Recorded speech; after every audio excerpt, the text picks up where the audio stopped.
C'est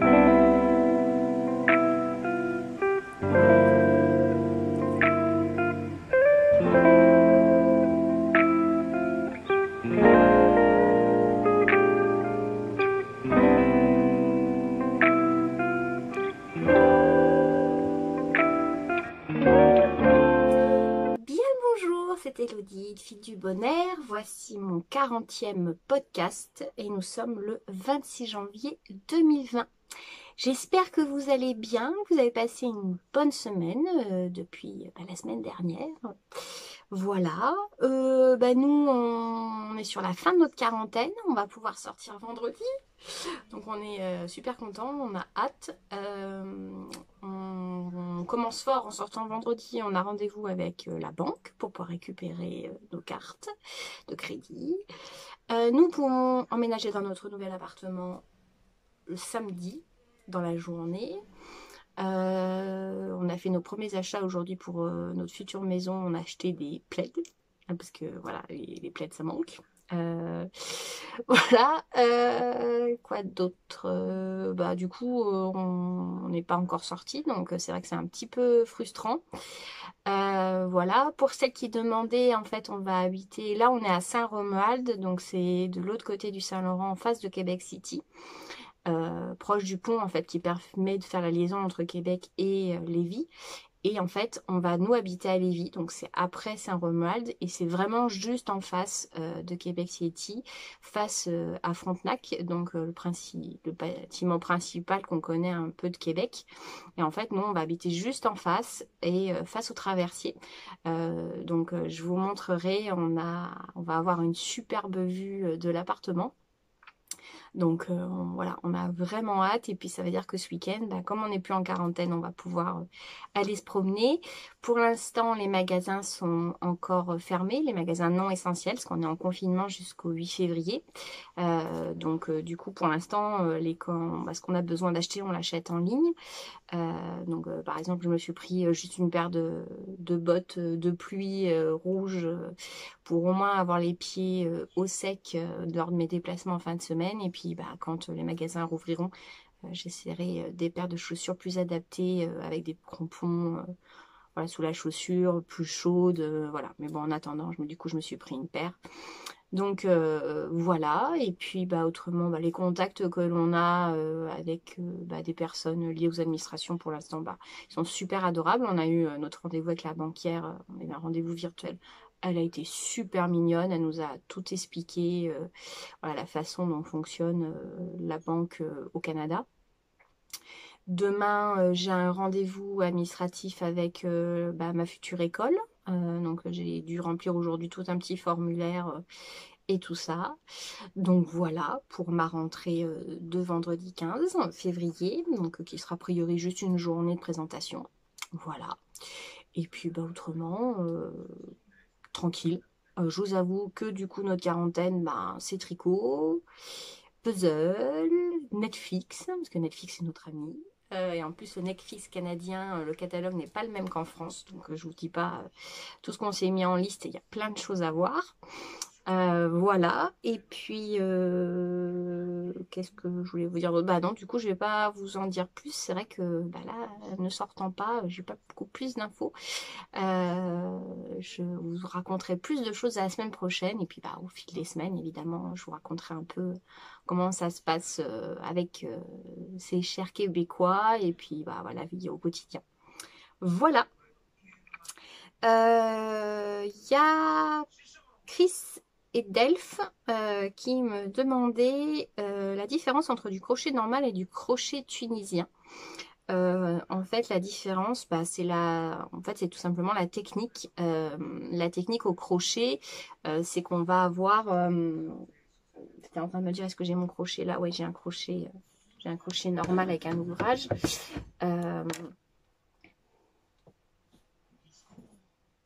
Là, par exemple, pardon. J'ai fait tomber mon crochet. Là, par exemple, je suis en train de faire des guêtres. Bon, le crochet normal, c'est qu'on va en fait jouer avec notre crochet et notre fil pour faire ce qu'on appelle des mailles serrées, des brides, mailles coulées et tout ça. Donc on est sur un type de technique comme le tricot, c'est-à-dire qu'on a des points simples, c'est-à-dire qu'on a notre outil, notre fil, et on va avoir à chaque fois une boucle que l'on va déposer et donner une forme en fonction du point. Le crochet tunisien, la différence, c'est tout simplement que c'est encore une autre technique, et on est dans l'idée sur une technique un peu de tissage, parce qu'en fait, sur notre crochet, on va avoir plusieurs boucles pour pouvoir faire tout notre rang. C'est-à-dire qu'en fait, chaque maille va être sur notre crochet. Et donc, on va avoir un X nombre de mailles. Et puis après, on va prendre notre fil au bout, à la fin de notre rang. Et puis, on va passer maille après maille. Donc, ce qui fait un rendu déjà plus épais, entre guillemets, que le crochet normal. Et on va avoir un visuel, effectivement, qui va être différent que du crochet. Par contre, il va des fois plus ressembler à du tricot. C'est le cas, par exemple, d'un bonnet que je vais vous montrer après. Où là, on a un point qui va en fait nous donner un rendu tricot. Voilà, c'est tout simplement qu'en fait, on est sur une autre technique avec un autre type d'outil. C'est-à-dire que on peut effectivement utiliser un crochet normal pour faire du crochet tunisien, mais on va être limité parce qu'en fonction du nombre de mailles que l'on va mettre, on va pouvoir mettre un certain nombre. On retrouve un peu dans cette idée-là, par exemple, le tricot avec des aiguilles droites où on est limité avec un nombre de mailles, et du coup on va passer aux aiguilles circulaires avec un câble. Ça peut être le cas aussi du crochet tunisien. On a des crochets tunisiens avec des câbles pour mettre plus de mailles, ce qui nous permet de faire par exemple des pulls ou des grands châles. Et puis après, on va avoir ce qui va être des crochets double pointe, c'est-à-dire qu'on va avoir un crochet d'un côté, un crochet de l'autre. Et là, ça va nous permettre de faire les rangs aller, les rangs retour, faire du rond, comme je vous montrerai pour le bonnet. Et donc voilà, c'est tout simplement une technique qui est différente, avec un rendu différent. C'est pas particulièrement compliqué, c'est juste un autre apprentissage à faire. Et voilà, c'est vraiment un autre style. Mais alors avec le crochet tunisien, on peut faire les mêmes choses qu'avec du crochet normal. C'est-à-dire qu'on peut faire des bonnets, on peut faire des vêtements, on peut faire des choses décoratives, des sacs. Voilà, c'est tout simplement qu'on est du coup face à un autre rendu. Je me suis pas assez renseignée sur les origines. Ça sera intéressant à faire. Voilà, d'où vient le crochet tunisien par rapport au crochet entre guillemets normal qu'on pratique plus. Voilà. J'espère avoir répondu à ta question. Et puis autrement, n'hésite pas à me poser d'autres questions sur le sujet. Ça sera volontiers que j'y répondrai. Voilà.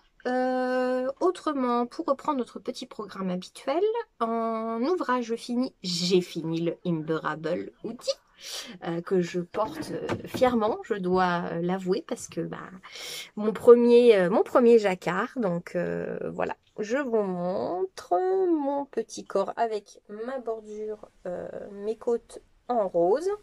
Vraiment, je suis trop contente d'avoir fait ce choix-là. Du coup, mes manches.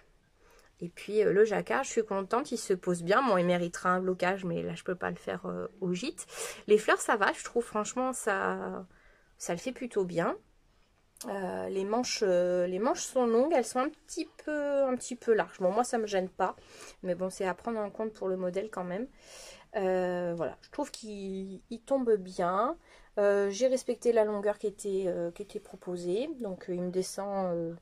Bon, il me descend à peu près en dessous des fesses. Et puis le col, alors le col est large, mais ça c'est mon choix à moi, parce que je n'aime pas les cols serrés. Mais normalement le modèle initial monte jusqu'ici. Et on a aussi la capuche pour le dos. Mais moi, je ne souhaitais pas le faire. Donc voilà, ça c'était petite modification en plus du haut du dessin du jacquard que j'ai modifié. Mais voilà, l'idée c'était vraiment d'avoir un col plus large. Les manches, je suis contente, elles sont longues comme j'aime. Elles vont au milieu de la main, ça j'adore. Voilà, donc c'est vraiment un modèle simple à faire. Il est vraiment facile dans les explications, c'est très très bien expliqué. Vraiment, je me suis régalée. Le jacquard, pareil, il est vraiment trop mignon. Vraiment trop mimi. Je le trouve vraiment adorable, ce premier jacquard. Je suis très contente. Vraiment, Et ça me soulage bien de me dire, bon, bah, allez, je peux maintenant me lancer dans le jacquard. Je comprends mieux la technique. Là, du coup, j'ai fait des modifications pour le jacquard que je suis en train de faire en ce moment. Donc, ça m'a vraiment mis en confiance. Et puis, j'avoue que c'est quand même magique d'avoir du dessin dans son tricot. Je trouve ça quand même génial. Et donc, voilà. Donc, c'est tricoté en déca. J'ai eu besoin de mes 4 écheveaux pour faire le corps et les manches.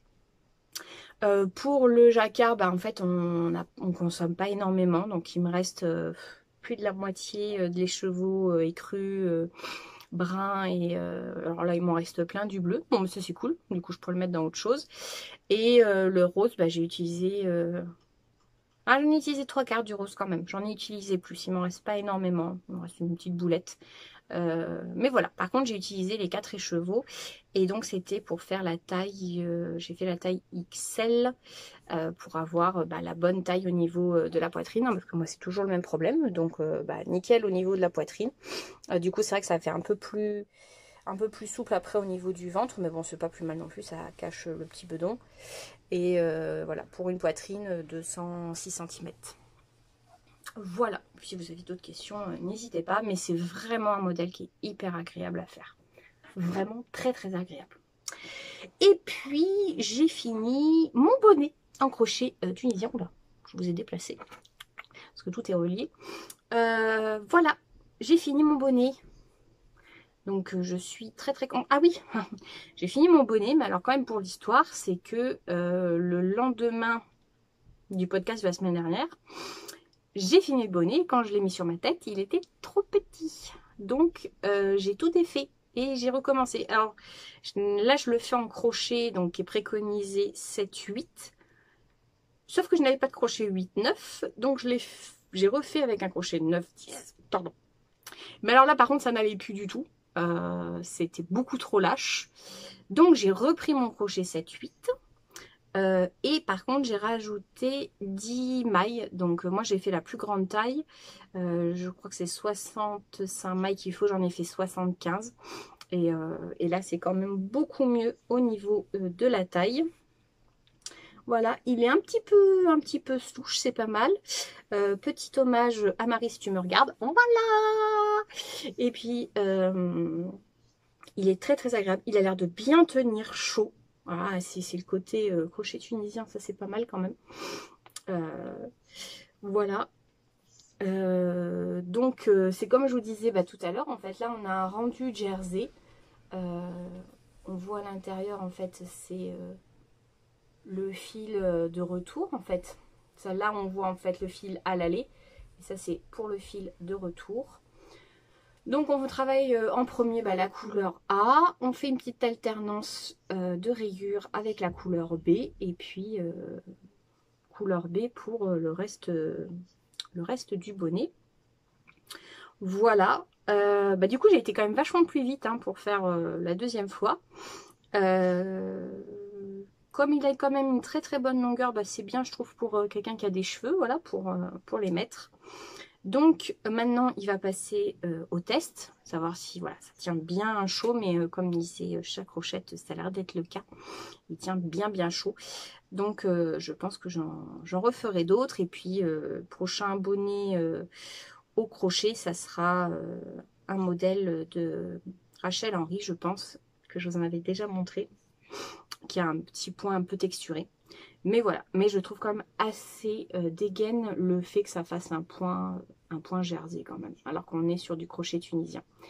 Et donc le principe en rond, ça c'est quand même assez drôle, c'est que en fait notre crochet à double pointe qui fait à peu près, j'aurais dû prendre, je sais pas pensé, donc qui est un peu plus grand que celui-ci, mais on est sur ce même principe là à deux pointes. Et c'est qu'on va mettre un certain nombre de mailles sur notre crochet. On va rabattre, on va tourner, on va relever, on va rabattre, et puis ainsi de suite, ce qui nous permet de faire un ouvrage en rond, ce qui est complètement magique et hallucinant. Donc voilà, mon premier bonnet en crochet tunisien. Et puis alors la laine, ah oui, parce que je crois que je ne vous avais pas parlé de la laine la semaine dernière, donc c'est de la laine de la Fée Ballot, en aran je crois. il y en a rang. Et elle est super douce. En fait, c'est un 3 brins. Et elle est d'une souplesse, d'une douceur à travailler. C'est un bonheur. Vraiment, c'est vraiment génial. Et puis, alors, le travail des couleurs, là, j'ai beaucoup aimé. C'est que, et ben, comme du coup, il y a des speckles noirs, donc ça fait noir-gris dans les crus, ben, il y a certaines mailles qui se fondent vraiment bien avec la couleur principale. Donc ça, c'est quand même, c'est génial. Voilà, donc modèle vraiment bien expliqué, bien détaillé avec les vidéos. Si on a envie de tester, bah, c'est, je trouve, un très bon premier projet. Ça met en confiance.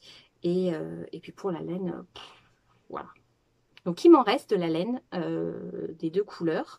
Alors, pour les dimensions de base, en fait, on utilise presque que la moitié en fait de chaque écheveau. Là, moi, j'ai utilisé un petit peu plus, mais il m'en reste quand même suffisamment encore pour faire un prochain projet. Donc, ça sera peut-être dans un bonnet ou dans un jacquard, je verrai. Mais du coup, il m'en reste un peu, je suis contente. Voilà. Et donc, eh ben, en encours, j'ai repris le pull pour mon papa, le Riffon. Donc, je vous le remontre sur Ravelry. Oh, j'ai fait une bêtise. Je fais une bêtise. J'ai supprimé le lien, évidemment, sans faire exprès. Donc, je vais aller le rechercher. Comme je l'ai ouvert dernièrement sur Ravelry, c'est pratique. Il ressort de suite. Donc, voilà. C'est un pull avec un jacquard. Le jacquard initial est dans les gris et noirs. Voilà. C'est le modèle Riffon de Annette Podolsak. J'espère que je prononce comme il faut. On a le même motif aussi dans le dos. Voilà. Et donc, je l'ai repris. Alors, ça a été un petit peu la misère, entre guillemets, parce que, en fait, je l'avais fait une première fois, et puis, c'était beaucoup trop serré, hein, il faut se l'avouer. Donc, j'ai enlevé les aiguilles. Je n'aime pas trop démonter ce que j'ai fait, donc je l'ai gardé. Mais voilà, en fait, c'était ça. Donc là, en fait, on voit bien quand même. Alors, sur cette partie-là, le jacquard, il était bien. Et puis là, par contre, il n'était plus bien du tout. Hein, parce qu'en fait, on voit que ça... Voilà, on voit comment c'est complètement plissé. Donc, c'était beaucoup trop serré. Puis alors, les parties... Alors là, c'était le pire. Hein, c'était vraiment les parties entre les deux dessins. Elles sont complètement serrées. Là, c'est une catastrophe. C'est tendu comme un string derrière. Alors là, donc, en l'ayant défait, je trouvais que le col avait l'air un peu petit. En le passant, je l'ai même fait passer à mon homme. Effectivement, le col était beaucoup trop petit. Ça n'allait pas du tout. Donc, ça faisait un genre de col qui montait en dessous du menton. Ça se positionnait même pas sur les épaules. Une catastrophe. Donc, mon homme me dit des bêtises.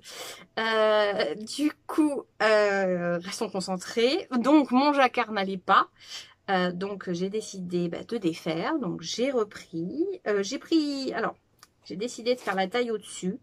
Parce qu'en fait, j'étais un petit peu limite sur certaines dimensions par rapport aux dimensions de mon papa. Donc, je vais faire la taille au-dessus. J'ai aussi appliqué une autre technique pour pouvoir solutionner un peu les problèmes que j'avais ici. C'est que en fait, il faut changer de taille d'aiguille. Donc, ce que j'ai fait, c'est que j'ai augmenté d'une demi-taille d'aiguille à ma droite. Voilà, pour faire les mailles. Donc, déjà, on voit en fait là, du coup, c'est hyper souple. Là, c'est donc la première partie du jacquard. Donc, c'est super souple. Et j'ai mis sur l'autre aiguille, alors là, c'est très personnel comme idée, un 6. Parce qu'en fait, alors oui, je suis en 5,5. C'est normalement le modèle, on est d'accord, c'est en figurine, donc ça se tricote normalement. Hein, on est en... le modèle, si je ne me trompe pas, il est en 3,25. Donc moi, je suis obligée de passer en 5. Donc 5,5 avec une demi-taille en plus. Et du coup, sur l'aiguille de gauche, j'ai mis un aiguille 6, en fait, tout simplement pour m'assurer que c'était quand même bien lâche mes mailles. Et donc, elle glisse bien. Si elle glissait bien sur le 6, c'est que ça va, c'était pas serré. Donc, ça a été le cas sur le premier jacquard. Donc là, j'ai refait toutes les augmentations. Parce qu'en fait, on a une grosse partie d'augmentation après le premier dessin de jacquard. Et bah là, je suis en train d'attaquer du coup le dessin qui va être sur le haut de la poitrine. Voilà. Donc, en termes de rendu, bah, c'est quand même beaucoup mieux. C'est-à-dire que là, on est vraiment... on a la même tension de fil entre le jacquard et le reste du pull. C'est pas serré. Et donc là, je me concentre pour faire pareil pour donc le grande partie jacquard qui, là, me posait problème sur le premier test. Voilà. Donc là, je suis bien motivée. Donc, je vais avancer ça comme jacquard. Je ne vais pas lancer autre chose en termes de pull. Hein. On va essayer de rester focus. Comme j'ai fini de tricoter le bonnet. Parce que alors, du coup, j'aime bien avoir un ouvrage un peu compliqué pour la journée pour se casser la tête, bien comprendre. Mais il me faut un ouvrage détente pour le soir, pour me détendre et aussi parce qu'il ne faut pas que ça me demande trop de concentration. Donc, je suis repartie sur une paire de guêtres. J'avais emmené la laine, parce qu'en fait, il faut juste normalement une pelote par guêtre. Donc, voilà. Donc, j'ai fait mes rangs de mailles serrées. J'en ai fait un petit peu plus, je crois, que sur le modèle jaune. Je crois que j'en ai fait 2 plus. J'en ai fait 8 au lieu de 10. Et alors, je crois que j'en ai fait 6 avec les jaunes. Et puis là, donc, j'ai attaqué le point, donc mailles brides et des brides en relief pour faire des genres de bandes en diagonale qui partent sur la jambe. La laine est super agréable. Alors, je ne sais plus du tout ce que c'est parce que c'était des pelotes qu'on m'avait données. Mais je la trouve très jolie. Elle est très mignonne, très douce. Et elle a l'air assez chaude. Donc ça sera nickel. Et donc là, effectivement, c'est zéro cerveau. À part voilà, juste le montage du nombre de mailles. Et puis après, ça se monte tout seul. Ah oui, pour la laine, pour le Riffon, là, pour le pull pour mon papa, c'est de la laine alors un petit peu rustique, entre guillemets. Elle est sèche. Mais je crois que je vous en avais déjà parlé. C'est la Retrosaria Rosa Pomar. C'est la soft d'Onegal, qui est un petit peu tweedée en fait, ça qui est sympa. Et voilà, donc là moi je suis juste en 2 coloris, donc un genre de marron pareil, un petit peu tweedé avec ce jaune moutarde là qui est super joli. Voilà, donc elle est un petit peu, elle est douce hein, mais elle est quand même assez sèche. Mais par contre ce que j'aime beaucoup, c'est que c'est un seul brin, c'est un single, donc ça c'est hyper agréable à travailler. Voilà pour mes encours. J'ai essayé de pas trop m'éparpiller parce que j'avais bien envie de commencer un autre bonnet au crochet avec les fils de la Fébalo, mais non, je reste concentrée. Je le ferai après les guêtres. Voilà, on est pas mal pour les encours. Après, pour mes futurs projets, je crois que je vous en avais déjà parlé, j'ai craqué sur cette designer qui s'appelle Shiny Super Hero. Et là, elle vient de sortir un adorable bonnet mine Beanie. Ça a l'air d'être un bonnet, alors je sais pas trop comment elle le tricote. Je pensais qu'elle le tricotait en double, mais mon amie Lila Apple m'a dit que non. Donc ça doit être dans la façon dont on fait le point. Mais là, elle le présente avec le fil Malabrigo. Ça a l'air relativement simple. Ce que par contre je trouve assez sympa, c'est...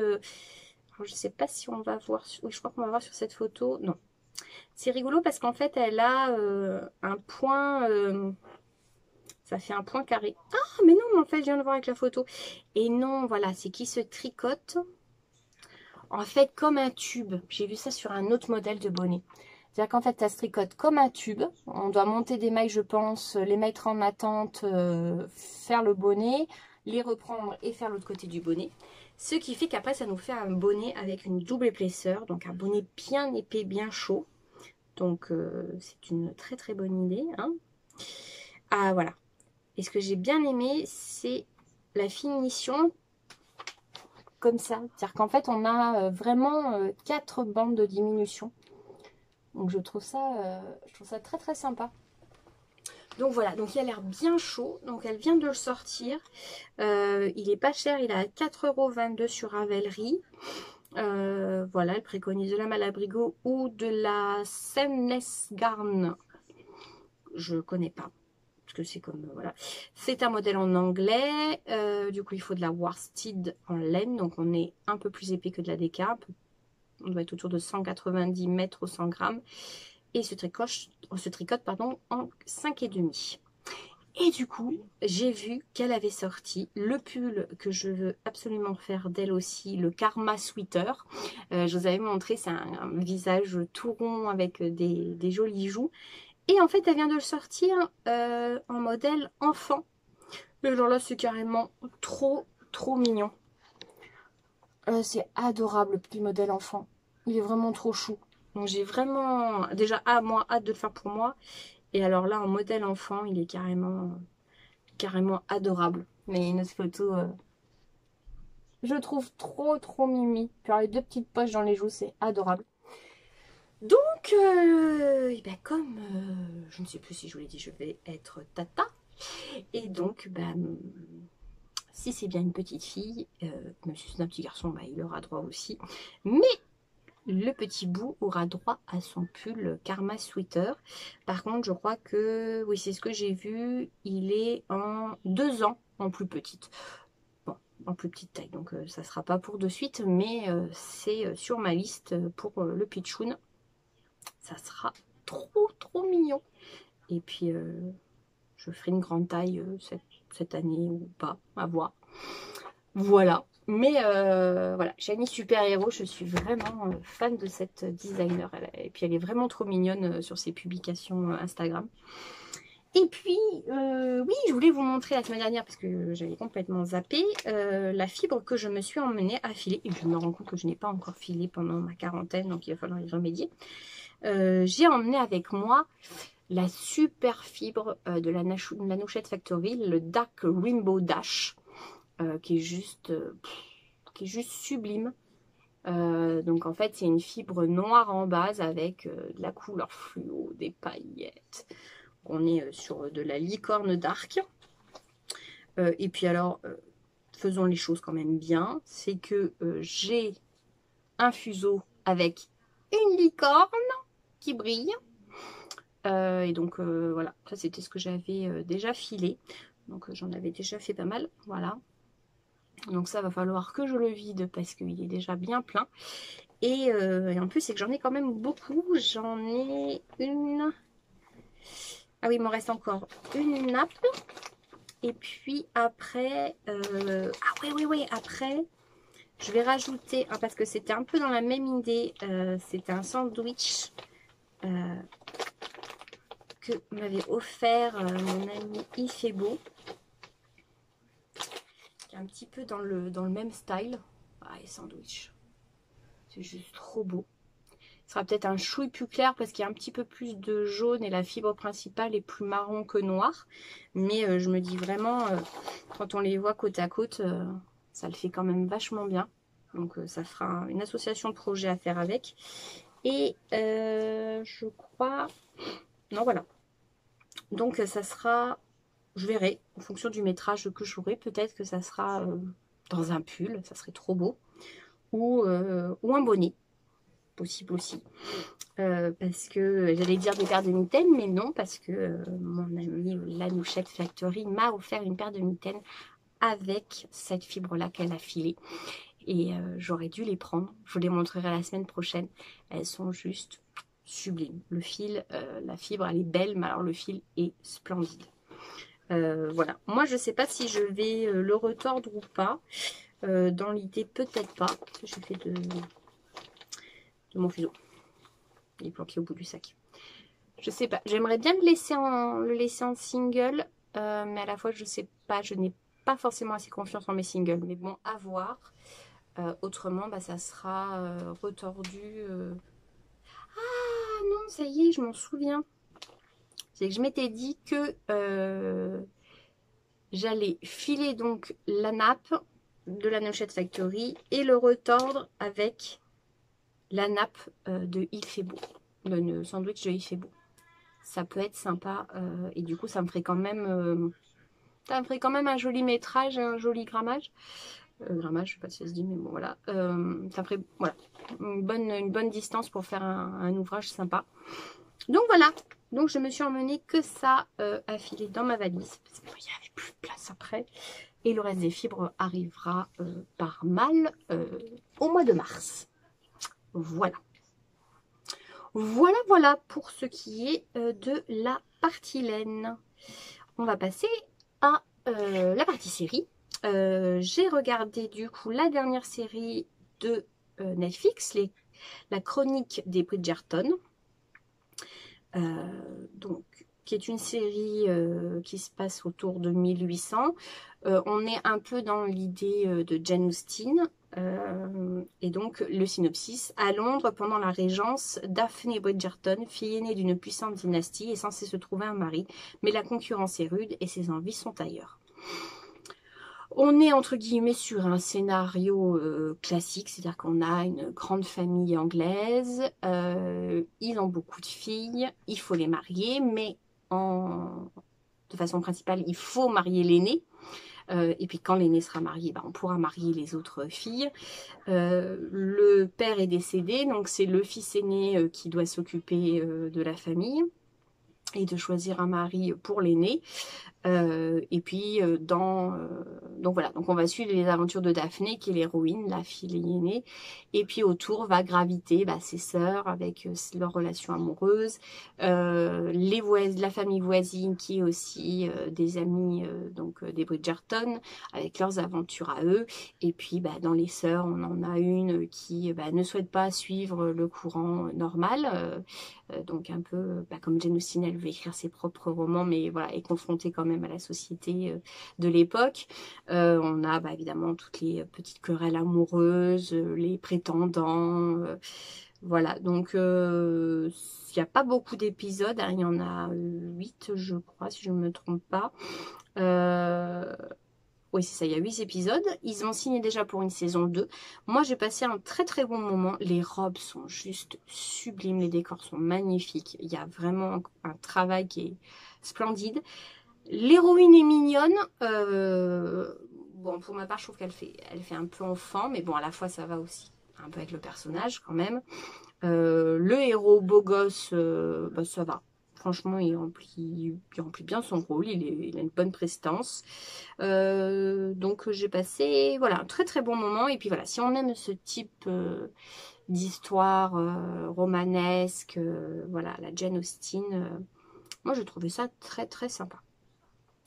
Et dans la foulée, on a commencé à regarder, puis on a bien accroché avec New Girl, qui est une série qui se passe entre 2011 et 2018. Ce sont des tout petits épisodes d'une vingtaine de minutes.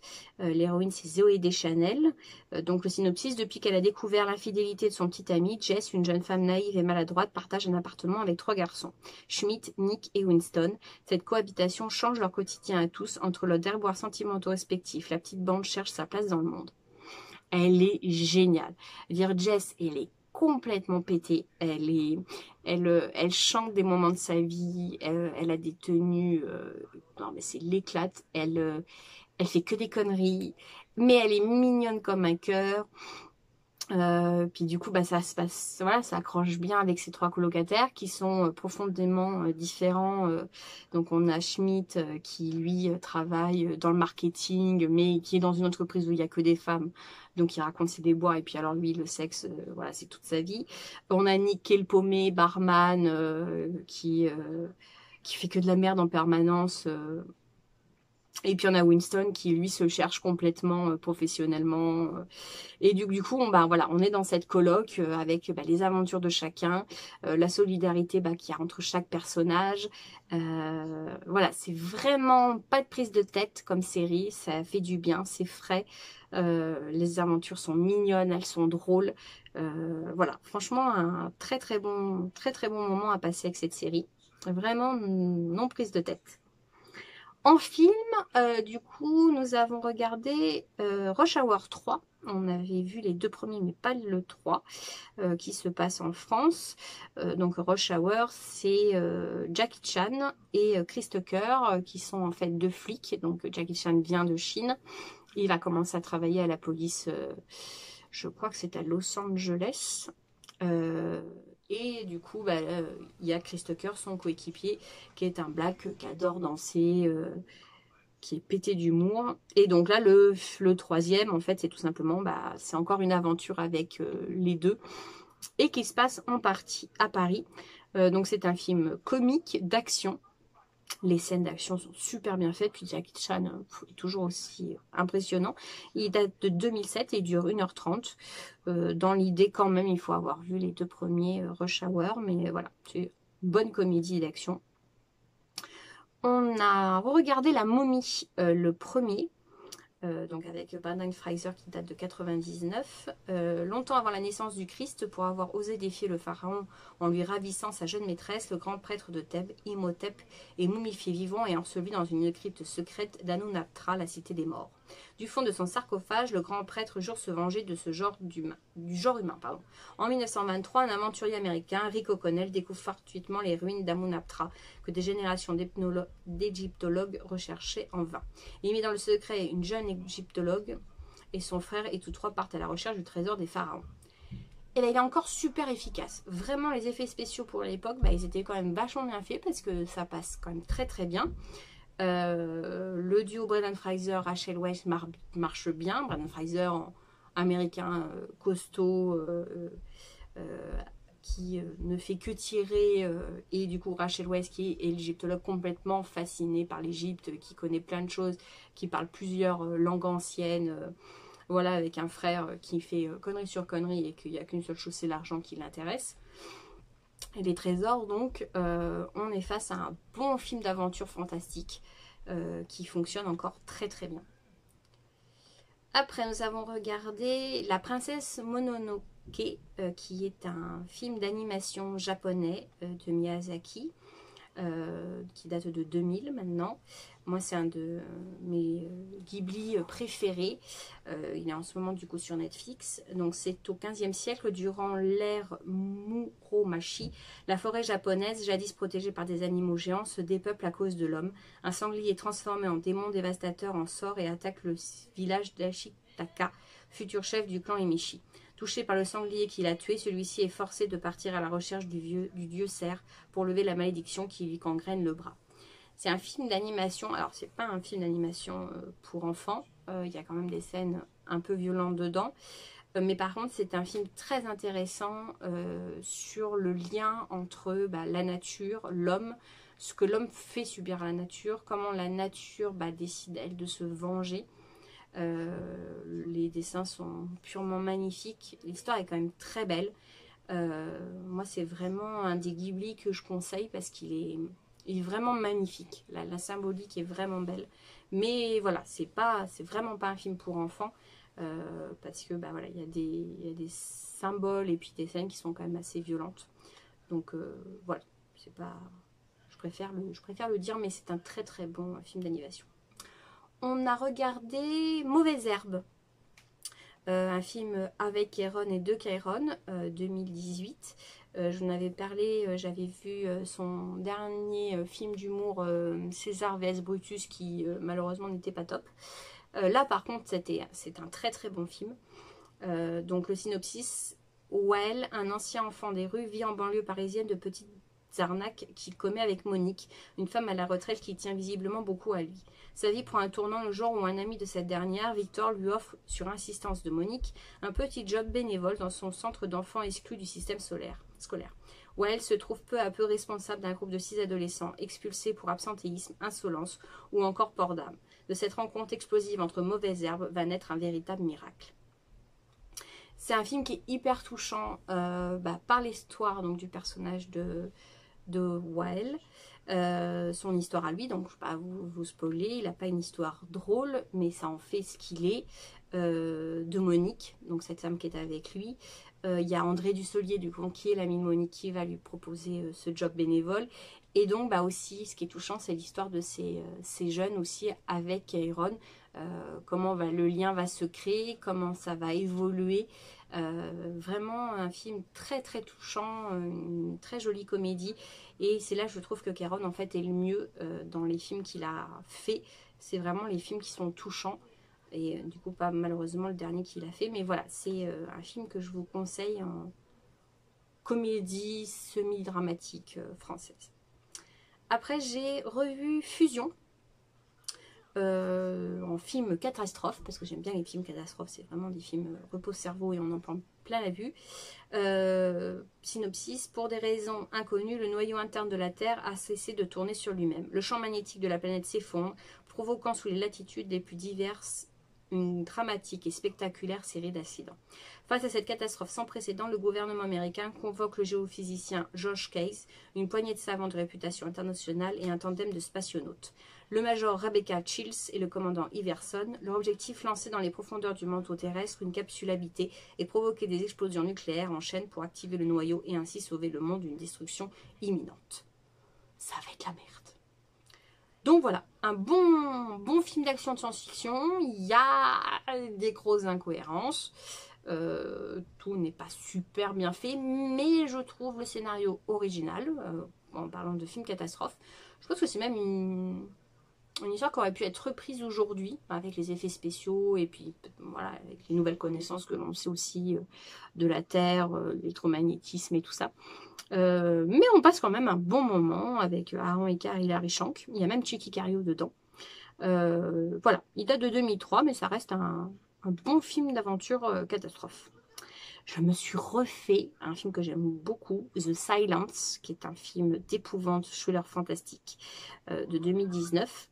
De terrifiantes créatures ont envahi la Terre, chassant leur proie humaine au bruit. Pour leur échapper, les Andrews se réfugient dans un lieu isolé, mais découvrent un culte sinistre qui cherche à exploiter les sens suraiguisés de leur fille Ali, sourde depuis ses 13 ans.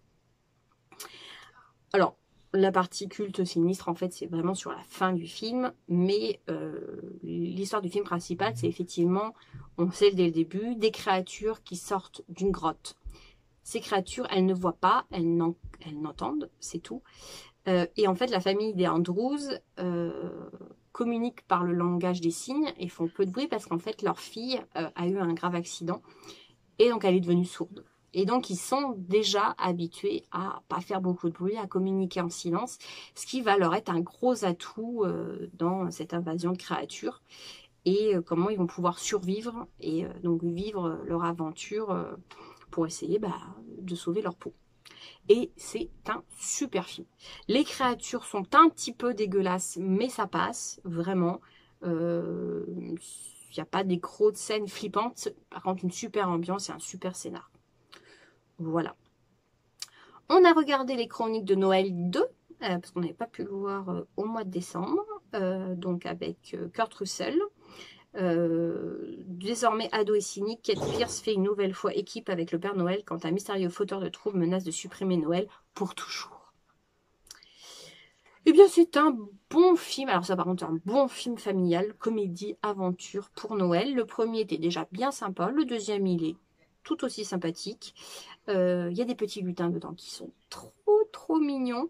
Voilà. Donc, rien de plus. Un bon petit film familial, de Noël ou pas. Ça passe très bien. J'ai regardé Godzilla. Parce que je dois vous avouer, c'est que là, dans le gîte, nous avons une très grande télé. Alors, je ne regarde pas particulièrement les infos, un tout petit peu le matin, parce que voilà, pour me tenir informée aussi de l'actualité québécoise. Mais par contre, en tant que fan de cinéma, de films, de séries, de reportages, c'est le feu. Il fait 1,25 m de diagonale, c'est carrément trop bien. Donc, je me fais le kiff de regarder des films d'action qui sont quand même vachement plus sympas à voir sur grand écran. Donc, je me suis refait le Godzilla de 2014, nouvelle génération, entre guillemets. Donc, le physicien Joseph Brody a perdu sa femme il y a 15 ans quand un accident nucléaire nucléaire a irradié la région de Tokyo. La thèse officielle parle de tremblement de terre, mais le scientifique est sceptique et mène son enquête avec son fils Ford, soldat dans la Navy. En fait de catastrophe naturelle, il s'agit plutôt des dégâts d'une créature gigantesque créée par la suite d'essais nucléaires dans le Pacifique. D'autres monstres menacent l'archipel d'Hawaï et la côte ouest des États-Unis. L'armée mobilisée, menée par l'amiral William Stens, au même moment, la campagne de Ford, infirmière et jeune maman, gère les blessés dans un hôpital de San Francisco. Alors là, on est pareil sur un bon film d'aventure action science-fiction avec des grosses créatures qui se battent, de la ville en destruction, des phénomènes naturels catastrophiques. Voilà, un bon film à voir sur grand écran, bon film d'action, voilà, toujours aussi efficace. Et puis il est de 2014, donc les effets spéciaux sont récents. Et puis hier soir, nous avons regardé Crazy Kung Fu. Le film What the Fuck d'arts martiaux. Il dure 1h39, il est de 2005, donc arts martiaux comédie. Singh, un prétendu gangster, doit surmonter son incapacité à manier le sabre et démontrer qu'il a toutes les qualités requises pour appartenir au prestigieux gang de Axe. Dans le même temps, ce gang veut régner en maître sur le territoire le plus convoité qui est en fait une rue sacrée protégée par une bande de personnages hauts en couleur. La plupart d'entre eux sont des maîtres de kung-fu déguisés en personnes ordinaires. Après plusieurs rencontres avec des voyous et une véritable brute connue sous le nom de The Beast, Singh parvient à vaincre ses handicaps et réalise qu'il est devenu l'un des plus grands maîtres du kung-fu destiné à protéger la rue sacrée. Il est complètement fou ce film, il est excellent, je me suis éclatée, donc oui, il y a des arts martiaux, il y a du kung-fu, mais alors les personnages sont complètement pétés, l'histoire est complètement pétée, les effets spéciaux sont pareils, c'est juste génial, c'est franchement un film jouissif à regarder, d'arts martiaux comédie, je ne l'avais jamais vu, mais alors qu'est-ce qu'il est bon, franchement excellent. Mais voilà, il faut quand même un peu aimer les films d'arts martiaux asiatiques, un peu délire. Voilà, mais très très bon. Donc j'ai regardé beaucoup de films et en faisant donc la liste... Oh, la batterie va bientôt s'arrêter. Je vais vous refaire la même que la semaine dernière. Donc on va essayer d'activer un petit peu. Les podcasts, j'ai complètement zappé de regarder les podcasts en fait. J'ai complètement oublié. Je m'en suis rendu compte tout à l'heure en faisant mes notes. Je sais pas ce qui s'est passé. J'ai zappé. Donc j'ai aucun podcast à vous parler aujourd'hui. Hein, je suis désolée. On va passer du coup directement aux infos tricot. Il y a Adalaria, une copine Lucie, qui est en train de finaliser un patron de... Ah, il s'est arrêté! Non! Si, c'est arrêté. Je suis désolée. Je suis un boulet. Je pensais avoir assez de batterie avec mon portable, mais non. En fait, non. Bon, on va finir qu'avec les notes. Hein. Vous aurez de toute façon les liens en bas de la vidéo. Donc, Adalaria va sortir une nouvelle paire de chaussettes qui sera en ligne à partir du 1er février. Socroche a sorti un patron de petits cactus à faire pour les débutants au crochet qui sont juste trop chopinous, donc même pour les non-débutants c'est trop mignon à faire. Woolidé fait des promos jusqu'à demain soir heure française et la Fée Ballot fait aussi en ce moment des soldes d'hiver. Il y a de très très jolies choses. Voilà, et mon coup de cœur c'est Irina Moilova. C'est une crocheteuse russe qui fait des merveilles au crochet. Ah, franchement, même si vous n'êtes pas crochet, même si vous n'êtes pas de petites choses trop mimi, ça vaut juste le coup d'aller jeter un coup d'œil parce que c'est vraiment adorable ces petits bonhommes. Ils sont trop mignons. Et il y a les patrons. Mais voilà, il faut savoir crocheter en dehors du français. Voilà. Et puis, donc, du coup, j'ai fini. Oh, j'aurais presque eu assez de batterie pour finir mon podcast. En point entreprise, du coup, je dois attendre parce qu'en fait, je n'ai pas de traitement texte sur mon portable. Donc, j'attends avec une amie d'acheter la licence pour avoir Word et Excel, ce qui me permettra en fait de finaliser mes patrons en cours de test. Voilà, j'ai réfléchi, je pense que je vais faire que cet été une séance teinture, parce qu'en fait là je pense que je n'aurai pas du tout le temps de m'y mettre. Donc ça sera vraiment des ventes ponctuelles et comme je serai en congé avec l'école cet été, je ferai je pense une petite séance de teinture. Donc ça sera voilà, de temps en temps des ventes ponctuelles, mais de toute façon je vous informerai.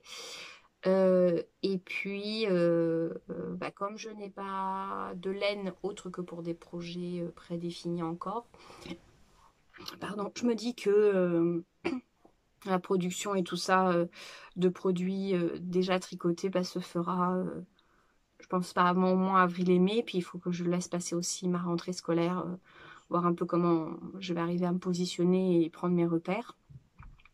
Voilà, mais en tout cas, de toute façon, il y aura notre petit rendez-vous de podcast, ça, s'il n'y a pas de souci, puis je vous raconterai mes aventures. Donc voilà, eh bien j'espère que vous avez passé un bon moment en ma compagnie. Désolée encore de ne plus avoir une batterie pour vous montrer les dernières infos tricot. Voilà, donc n'hésitez pas à aller voir les liens dans les notes. Voilà, et puis prenez soin de vous, prenez soin de vos proches. Bon courage à vous si l'annonce d'un troisième confinement tombe pendant la semaine là. Vraiment bon courage à vous. Et puis faites-vous du bien, c'est important. Faites-vous plaisir. Mangez bien, tricotez bien. Et puis je vous dis à la semaine prochaine. Bye bye!